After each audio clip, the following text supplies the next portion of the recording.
Rádio França Internacional, emissões em língua portuguesa são 18 horas em Paris, 16 horas em São Tomé. Karina Branco.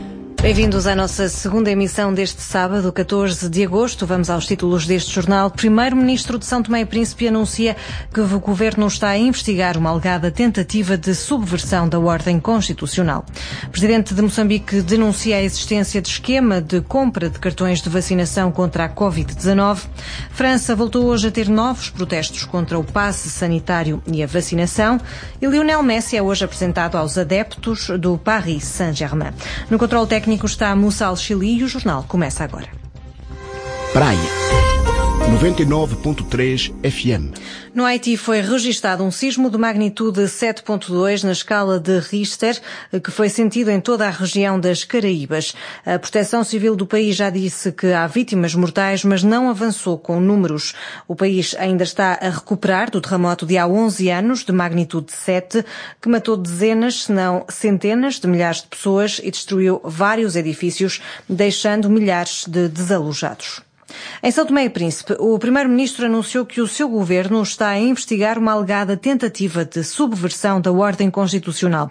Jorge Bom Jesus disse que vai assumir interinamente a pasta da Defesa e Ordem Interna. Reportagem de Maximino Carlos. Esta informação foi avançada pelo Primeiro-Ministro Jorge Bom Jesus numa comunicação ao país, na qual revelou que os Serviços de Informação e Segurança do Estado têm acompanhado de perto algumas estranhas movimentações de certas pessoas e a investigar o rumor sobre uma alegada tentativa da alteração da ordem constitucional. Necessário se torna promover a abertura de um inquérito para o esclarecimento de algumas situações, de modo a sacar eventuais responsabilidades. Entretanto, o presidente da Assembleia Nacional, Delfim Neves, numa conferência de imprensa, justificou o porquê da não realização do plenário da Assembleia Nacional, que deveria analisar a questão da data da segunda volta das presidenciais em São Tomé e Príncipe. Foi dito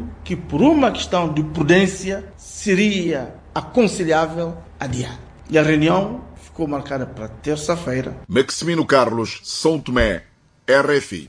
Em Moçambique, o Presidente alertou que o sistema de saúde está a sofrer a pressão da terceira vaga da pandemia de Covid-19 e disse que os números mostram que o país ainda vai atravessar um período mais difícil. Reportagem de Orfeu, Lisboa.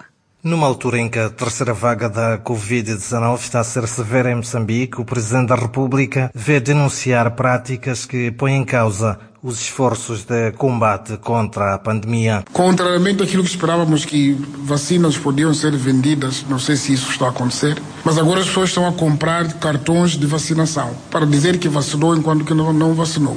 Não sei se estão a perspectivar que o próximo passo será a exigência de vacina para alguns eventos, mas isso é enganar-se, é totalmente comprar a morte.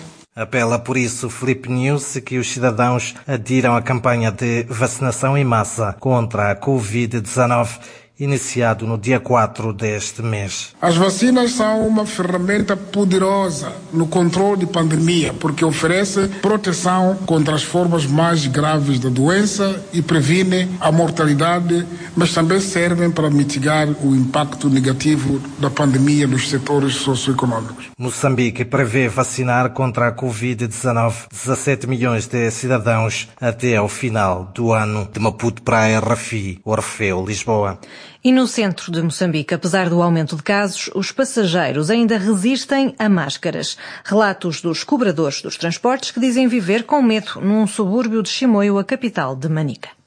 Tem outras que negam pôr máscara. Nós avisamos, né? Antes de chegar nos trânsitos, temos que pôr máscara. Tem outras que negam pôr máscara, mas quando chegam logo aí, descarregam. Aqueles polícias descarregam. Nós temos sempre sensibilizado, né, os passageiros. Nós temos aqui um álcool. Para quem sobe, passamos o álcool. E tem alguns clientes, alguns passageiros. Não... É difícil, né? Todos pôr máscara, mas a gente não leva esse tipo de passageiros. Temos sensibilizado a colocar máscara sempre. Ainda em Moçambique, mas no norte, o governador da província de Cabo Delgado, Valige Tauabo, visitou a vila de Mocímboa da Praia, que foi totalmente destruída pelo terrorismo. O responsável concluiu que, apesar de a vila ter sido recuperada pelas tropas de Moçambique e do Ruanda, ainda não oferece condições de segurança para o regresso da população. As informações que nós temos de que a vila de Mocímboa está livre dos terroristas, mas, no entanto, há um trabalho em curso para se poder aferir melhor a nível da visão militar. Está, sim, livre, mas agora a nível de área da sociedade civil, para se trazer a população, então as duas forças estão de acordo com aquilo que nós emitimos, que nas condições em que está, nós não poderíamos ainda aconselhar a nossa população a vir. As palavras do governador da província de Cabo Delgado, Valige Tauabo, num áudio recolhido pelo nosso correspondente Orfeu Lisboa. São Tomé, 102.8 FM. Em França, pelo 5º fim de semana consecutivo, milhares de pessoas desfilaram em Paris e noutras cidades contra o passe sanitário e a obrigação de vacinação para profissionais de saúde. Reportagem de Catarina Falcão. O calor em França não afasta os manifestantes contra o passe sanitário e a vacinação obrigatória. Só neste sábado, mais de 200 cortejos foram organizados em todo o país no 5º fim de semana consecutivo de protesto. Em Paris, 3 cortejos diferentes estão ainda a decorrer, sem grandes perturbações até agora, a nível de segurança. Em Lyon foram registados alguns confrontos entre manifestantes e polícia, com as autoridades a usarem gás lacrimogéneo para dispersar a multidão. Em Pau, nos Pirineus Atlânticos, os protestos também subiram de tom, com alguns manifestantes a vandalizarem a redação de um jornal local, o jornal Sud-Ouest Pau, com tinta vermelha, enquanto gritavam colaboradores. Estas manifestações acontecem no mesmo dia em que as autoridades francesas constataram uma avaria do site online que gera os códigos dados nas farmácias para certificar o resultado dos testes de Covid-19 e assim obter o passe sanitário, prejudicando potencialmente a partida de milhares de franceses. E no Brasil, o historiador Laurentino Gomes considera que Portugal deveria pedir desculpas formais pela escravatura e pelo tráfico negreiro aos povos africanos. O autor acaba de editar em Portugal o livro Escravidão.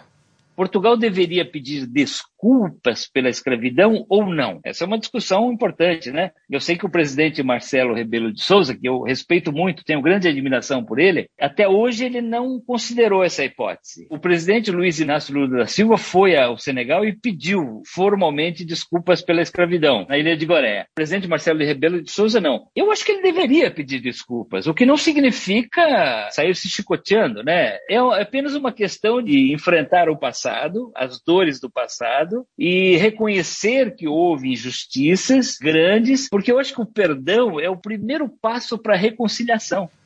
O historiador Laurentino Gomes, num áudio da agência Lusa. No Níger, as chuvas torrenciais que começaram em junho já mataram 64 pessoas e afetaram cerca de 70 mil. Na Turquia, a região do Mar Morto também está a braços com inundações. Pelo menos 44 pessoas morreram nestas que são as piores enxurradas dos últimos anos.